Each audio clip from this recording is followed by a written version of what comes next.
This is another exclusive rock music star interview.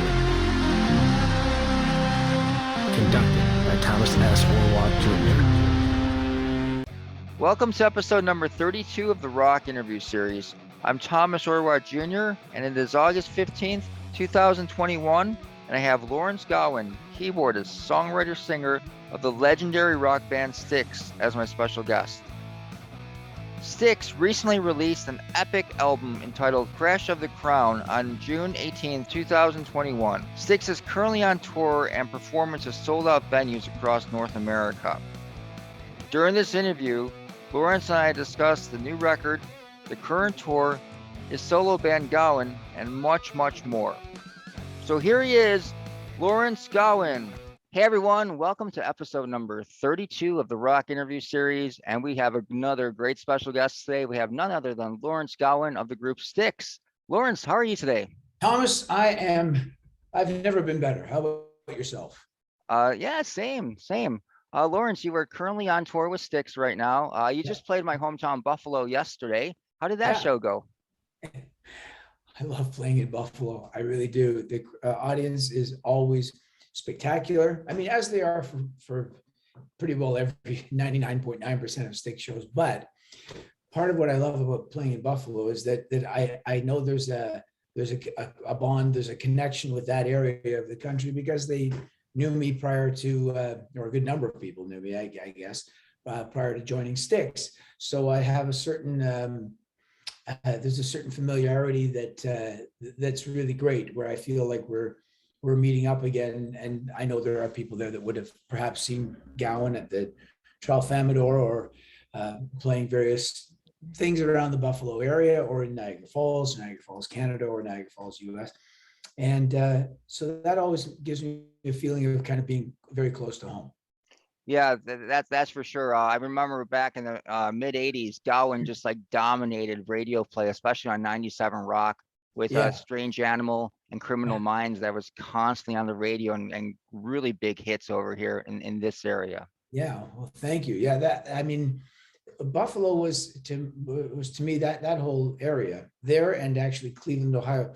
They were, at the time they looked like they were going to be the gateways to the entire United States for my solo career.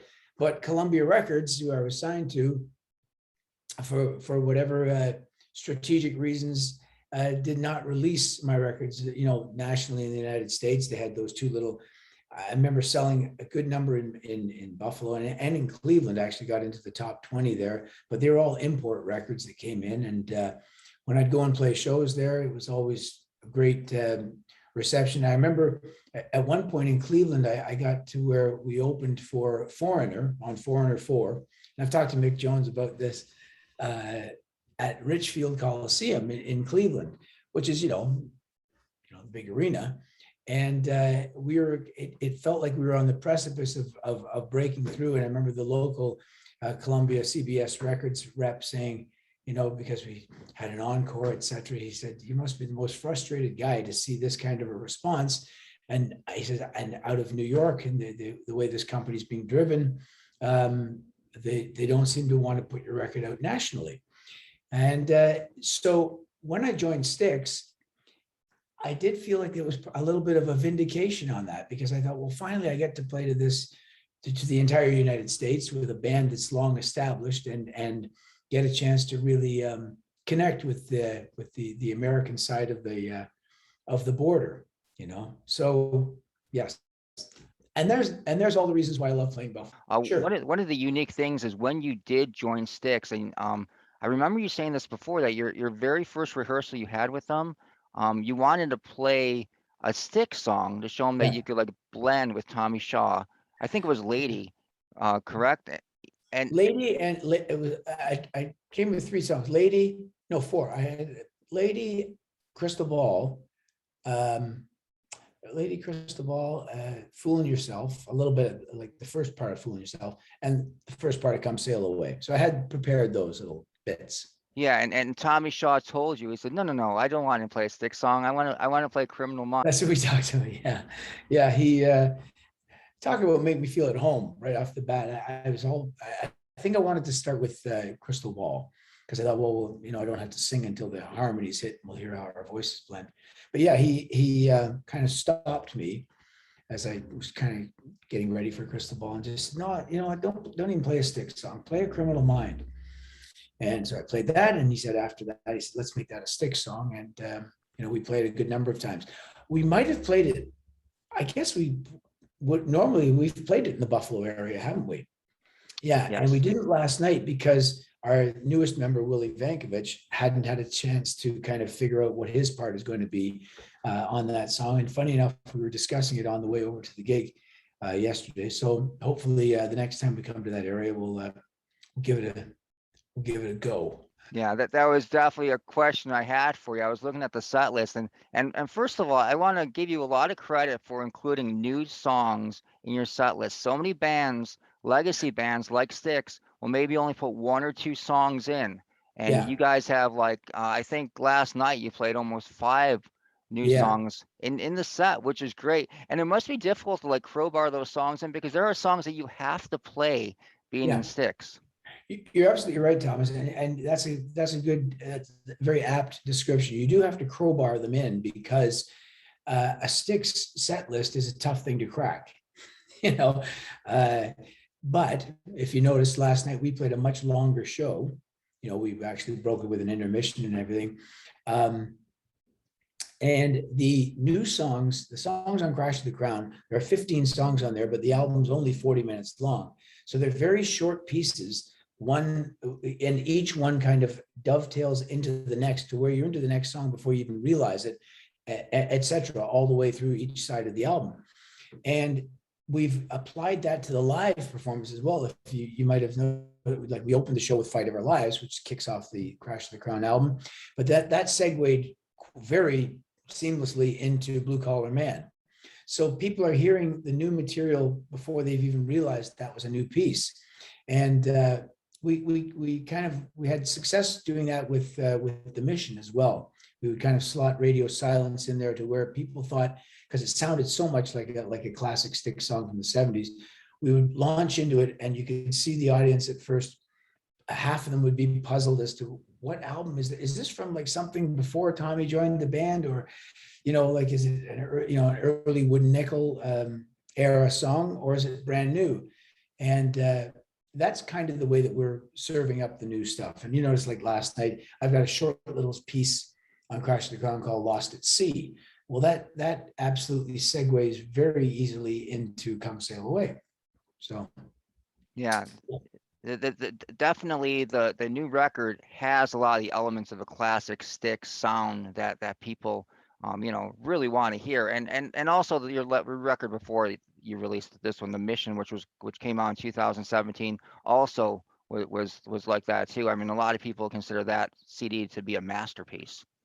Well, I concur with their opinion. I would like to anyway. That's nice to hear. I think that we've really hit a stride creatively on these last 2 records that harken back. It's almost like, I think, when we listened to the finished product of both records, The Mission and Crash of the Crown, we felt like this upholds the legacy of the band. It does a tip of the hat, over and over to the classic rock era as a movement in music that basically dominated the last half of the 20th century, quite honestly, musically speaking. And at the same time, these albums exhibit the strengths that the lineup of Styx have today, because everyone gets a real swing of the axe, so to speak, throughout the album. There are moments when Todd Sucherman suddenly shines, in Red Storm. We played that last night. Ricky Phillips gets a chance to do some of his bass prowess. Both Tommy and JY, the guitars are exceptional. And we have that signature Styx harmony that comes in over and over. And I stick to those classic instruments when it comes to keyboards. The keyboard lineup that I loved ever since I first heard Rick Wakeman, quite honestly. So on this album, it's a Steinway piano and a Hammond B3 and a 1971 Mellotron and an old vintage Oberheim, and that comprises basically the keyboard sounds that I continually go to. In addition to that, there are a few modern tweaks here and there that just kind of try to balance the equation as well. And those are weaved throughout the record. One of the songs that really incorporates a lot of those elements is the title track, "The Crash of the Crown." That song there, I mean, we have three different singers. James Young is singing on it, Tommy Shaw is singing it, and you're singing on it. Yeah. And it, like you said, it incorporates a lot of your the vintage Styx sounds and keyboards. Tell me a little bit about the process in writing that particular song. Sure. I'm really proud of how that song came together, because it was this great melding of minds between myself, Tommy Shaw, and Willie Vankovich. We had the opening riff was something that they'd been playing, that down, down, down, down, down, down, down, down, that was something that they were jamming on in the dressing room probably a year, maybe 2 years ago. And it was just saved on a phone or some recording device. That was that piece. We wanted JY to open the song. We wanted to have his voice be there. So I came in, we were in Nashville together for about a week working on that song. And I came in with that melody and those lyrics for JY to open the song with, and tried to do an imitation of him almost, singing an octave lower than I would normally. And that inspired Tom. Well, first Tommy said, when we came to the end of that, let's harken back to the top of the record, that opening riff that Will had of the, but let's take it somewhere else entirely. And that middle section was really fun, because we all had little tiny snippets that we were able to kind of wedge in there and put that piece together. And then, funny enough, because we wanted this steady pulse to come into the song, so you weren't, so you suddenly started banging your head a little bit more. The Oberheim synthesizer pulse, which is almost disco-like. We kind of worked that in, kind of the way that Pink Floyd worked in the disco rhythm in Another Brick in the Wall. And we thought, okay, if we stack the harmonies in there, and then when we come out of that, this other section that Tommy and Will had was kind of looking for a home on the record, and it suddenly found it. And they said, okay, you sing that part. So we kind of cobbled it together and thought, okay, we better flesh these out into separate songs, because they're three separate little pieces of songs. But the more we listened to it, the more we thought, no, it's a cohesive piece in and of itself. It has all the elements of progressive rock that we are aiming at, where there are sharp angle turns and sudden shifts in emotion and in dynamics that lend themselves so well to a live performance, because that leads to all kinds of lighting opportunities and dramatic shifts of tempo, etc., that work so well in the prog idiom. And then we just felt this is really strong on its own. Let's leave it alone. And when we played it for Universal, the record company, they really liked it, and suddenly it became the centerpiece, where we thought this is the title track of the album. Mm-hmm. Now it was very challenging for you to record this record. I mean, and with the lockdown and everything, you had a record written before the pandemic, but then when you were going to start recording it, that was pretty much when the lockdown started, correct? You're absolutely right. The record was pretty much mapped out, all but 2 songs. I remember receiving 2 songs post-pandemic. One was Our Wonderful Lives, and to those 2 songs.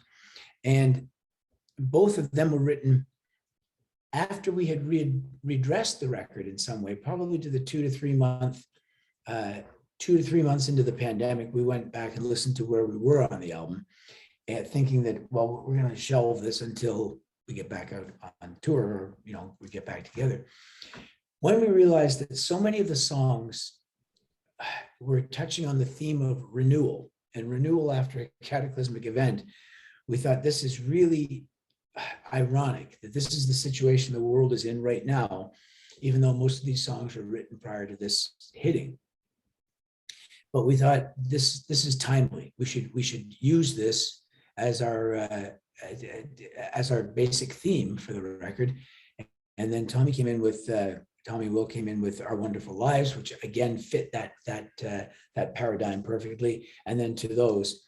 And we felt like with these songs, we've got a cohesive record that, as I said, seems to redress a theme of renewal that runs through it. And Crash of the Crown just has enough of those. That song has enough of those dynamic moments that it kind of encapsulates the thematic, things that are evident on the record. Yeah, one of the things about the record that I caught on after listening to it for the first time, I kind of thought to myself, wow, this could be like the soundtrack of like any human being that's lived the last like 3 years. Great. Then you've really you've taken it in the way that I did myself. There were I think part of the success of the record and part of the reason that it got to #1 on the Billboard's rock album chart in the first 2 weeks that we were on tour in June. I think people can see themselves in the lyrics. They can see themselves in the narrative of these songs. They still have the Styx pop sensibility where you can sing along with these melodies, even though they're very musically adventurous.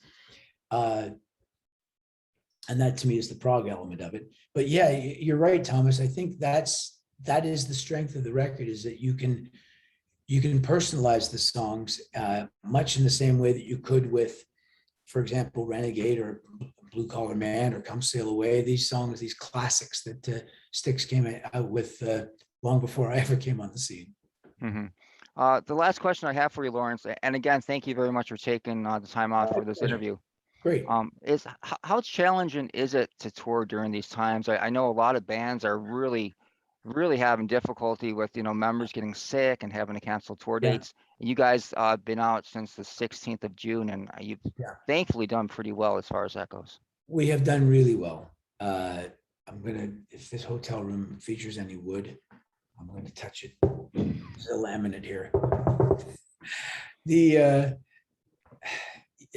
Okay. So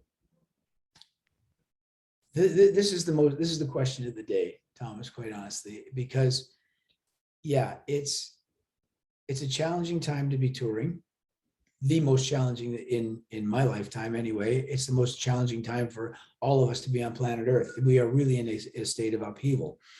We learned over the 16 months of the lockdown and the isolation, or the keeping ourselves apart.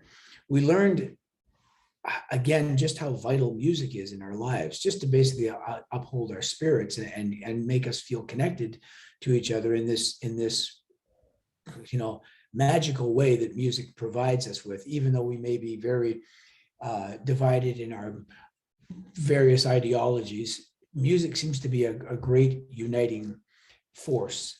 And we've seen that on the audience's faces, which is why it makes it so worthwhile to come out and play these shows. And for us, how have we handled it? Well, we know just how quickly this could all disappear overnight if this latest strain takes hold to the point where it doesn't make sense to keep doing shows. We know it could stop any minute. And it has for several bands, some of whom we've already toured with. But we are really careful, quite honestly. We're very careful. We keep ourselves, I have to explain to the people every night if they're out by the bus or waiting, we just can't do that on this tour. We have to think of tomorrow night, and we have to think about staying healthy and not getting a COVID positive response from anybody because we're tested. Because if we do, we're going to have to stop. We're not going to risk the health of some of our guys in the band, myself included. We're of an age that if we got COVID, it could be life-threatening. And it can be life-threatening for any age, quite honestly, is what we're being told. And so we're abiding by that and trying to keep ourselves as safe as possible. And the audience seemed to be doing their part as well, for the most part, particularly in the outdoor shows where things are not as dangerous. So like last night in Buffalo, I thought was a great example of we're outdoors. There's a very good chance I noticed in the grandstand, people were trying to stay apart at least a little bit. So they acknowledge the reality of this, and at the same time, they're so enamored with the music that I think what that's doing for their spirits might, I don't know, I'm not a scientist, but it might help to bolster their spirits enough that even their immunity might be somehow enhanced. Please don't take that as a scientific observation. It's just a musical one from someone who knows how much music can mean to people in their lives. Yeah, absolutely. Well, Lawrence, again, thank you very much for your time. Best of luck on the rest of the tour. Stay healthy, and looking forward to seeing you again when you come to the Western New York area. Thank you, Thomas. It was hard for me to do this interview and not look at all your memorabilia that you've got behind you there. Oh, well, thank you for. It's really yeah, good. I do have some. Yes. No, you got some great stuff there. You got a Led Zeppelin poster. Oh my God, yeah, I like that. I like the Stone stuff there. Oh, thanks. There's some kind of signed Strat behind you. Oh, that's actually a stage guitar that the band Crocus used on stage in 1983 when they opened up for Def Leppard at the Odd. Oh, well, they croaked it. Yeah, they did. And the Led Zeppelin poster is from the it came out in the Buffalo News the day that John Bonham died. They were supposed to go out on tour, and that is actually dated the same day that John Bonham died. Wow, that's historical for sure. Yeah. Wow, that's great. Hey, it was a pleasure speaking with you this morning. I'm so glad that we got a chance to play that show last night in Buffalo, and onward. All right. We'll see you, Lawrence. Take it easy. Okay, man. Yeah, bye-bye. Cheers. Bye now.